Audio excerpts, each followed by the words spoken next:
हाय भाइयों, हम आपको ले चलते हैं एक जिसे आप सुनकर बहुत ही प्रेरित होंगे और अपने जीवन में कुछ ऐसा कर गुजरेंगे जिससे कि प्रगति की सीढ़ियाँ और बुलंदी की ओर चली जाएगी और आप इस दुनिया में जो भी करना चाहेंगे करके दिखा देंगे।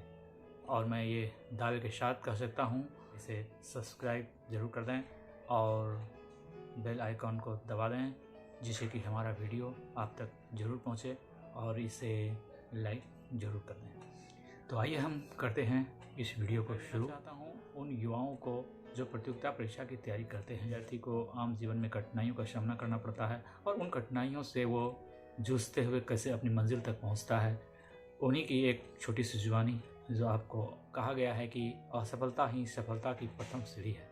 जी हाँ, ये बिल्कुल सही है। असफल अगर आप किसी चीज़ में हो गए तो आप ये मत समझिए कि आप ज़िंदगी में कभी सफल होंगे ही नहीं। जी हाँ, आप अगर कुछ कर गुजरने की तमन्ना रखते हैं अपने अंदर, तो वो ऐसी कोई बाधाएं नहीं जो आपको आगे बढ़ने से रोक सकती हैं। कहा भी गया है कि सघन वन और अंधेरी, मुख निमंत्रण छलना है, अरे अभी विश्राम कहाँ, बहुत दूर तक चलना है। आगे और एक लाइन है, बाधाएं कब बांध सकी हैं आगे बढ़ने वालों को, विपदाएं कब रोक सकी है मरकर जीने वालों को। तो भाइयों, हम आपको ये प्रेरणादायक दो पंक्तियाँ इसलिए सुनाए क्योंकि आप जब कभी हार मानने लगें किसी चीज़ को प्राप्त न करने के कारण, तो आप ये मत समझें कि आपकी ये अंतिम प्रयास था।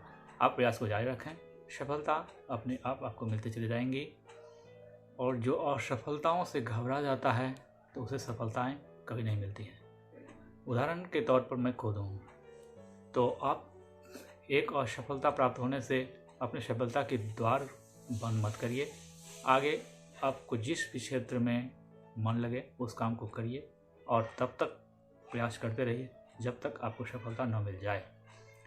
जैसे कि कोई विद्यार्थी पढ़ाई कर रहे हैं, मान लिया जाए आईएएस बनने की तैयारी कर रहे हैं और आपने यूपीएससी का एग्ज़ाम क्रैक करना चाहा, तो उसके लिए सबसे पहले आपको अपना बेस मजबूत करना पड़ेगा। बेस मैट्रिक से ही आपको मजबूत करते चले जाना है। उसके बाद इंटर, उसके बाद ग्रेजुएशन, और ग्रेजुएशन में आपको जिस सब्जेक्ट में अधिक मन लगे आप उसी सब्जेक्ट से ग्रेजुएशन की तैयारी करिए और उस सब्जेक्ट में आप महारत हासिल कीजिए और आप यूपीएससी के एग्ज़ाम में बैठिए। फर्स्ट प्रयास, सेकंड प्रयास, थर्ड प्रयास, आप प्रयास लगातार जारी रखिए। एक समय आपका आएगा कि आप टॉप पोजीशन पर अपने आप को पाएंगे। दुनिया में भीड़ जितनी है और आप उस भीड़ से घबरा कर पीछे हट जाएंगे तो आप अपने मंजिल को कभी नहीं प्राप्त कर सकते हैं। मंजिल को प्राप्त करने के लिए बाधाएं तो आपके रास्ते में बहुत सारी आएंगी। आपको उन बाधाओं से घबराना नहीं है, आपको उन बाधाओं से लड़ना है, जूझना है, प्रयास करना है कि कैसे हम अपने जीवन में सफलता प्राप्त करें। आप व्यक्ति की उदाहरण ले सकते हैं, जैसे कि महात्मा गांधी ही लीजिए, सुभाष चंद्र बोस लीजिए, या फिर विदेश के और सारे अब्राहम लिंकन जी हैं। बहुत से ऐसे महान पुरुष हैं, उनकी जीवनी पढ़िए। स्वामी विवेकानंद की जीवनी पढ़ने से प्रेरणाएँ मिलेंगी आगे बढ़ने में, और आपके मंजिल तक पहुंचने में जो भी बाधाएं होंगी उस किताब को, उस मोटिवेशन बुक को पढ़ने से या जहां भी से आपको कुछ उनके बारे में जानकारी प्राप्त करनी हो, यूट्यूब के माध्यम से या अखबार के माध्यम से, तो आप उस मोटिवेशन को पढ़िए, डेली पढ़िए। जब समय मिले आपको उस समय आप पढ़िए। प्रतियोगिता परीक्षा की तैयारी तो कीजिए ही, आप जिस भी धर्म से जुड़े हैं उस धर्म में आस्था रखते हुए और उसका भी थोड़ा थोड़ा अध्ययन कीजिए, क्योंकि आपको आस्था होनी चाहिए। आप जिस टीचर से ज्ञान प्राप्त कर रहे हैं उन टीचर में भी आपको आस्था होनी चाहिए। आपको जैसे कि अपने माता पिता पर आस्था होती है तो माता पिता का आपको आशीर्वाद मिलता है, ठीक उसी प्रकार से जिन भी शिक्षक से, शिक्षिकाओं से, गुरु से, गुरुजनों से आप पढ़ाई कर रहे हैं, अध्ययन कर रहे हैं, उनको भी आप इज्जत दीजिए, सम्मान दीजिए। संस्कृत में कहा गया है, अभिवादनशीलस्य नित्यं गुरुदेव सेविनः चत्वारि तस्य वर्धन्ते आयुर्विद्या यशो बलम। अर्थात जो नित्य अपने से बड़ों का, गुरुजनों का अभिनंदन करते हैं, उनके 4 चीज़ बढ़ते हैं: आयु, विद्या, यश और बल।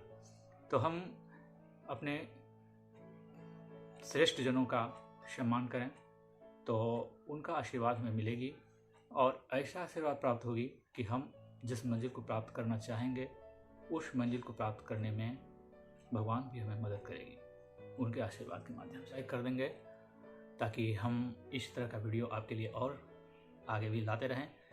तो मंजिल प्राप्त करने के लिए एक शब्द मोहम्मद इकबाल ने कहा था, खुद ही को कर बुलंद इतना कि हर तदबीर से पहले खुदा बंदे से खुद पूछे, बता तेरी रज़ा क्या है। अर्थात आप अपने हौसला को इतना बुलंद कर लीजिए कि आपको भगवान आकर के, खुदा आकर के आपसे खुद पूछे कि ए बंदे बताओ मैं तुम्हारे भाग्य में क्या लिख दूँ।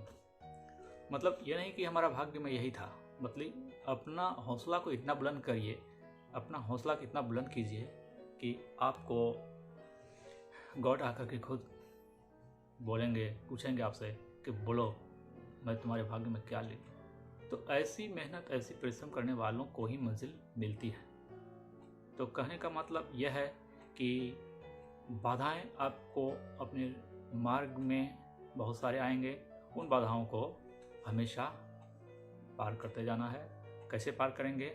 कठिन परिश्रम और इच्छा शक्ति, दृढ़ इच्छा शक्ति। मंजिल आपको खुद ब खुद मिलेगी। ऐसी कोई ताकत दुनिया की नहीं जो आपकी मंजिल तक पहुंचने से आपको रोक सके। बस अपने हौसला को बनाए रखिए और छोटी छोटी साधनों से ज्ञान प्राप्त किया जा सकता है।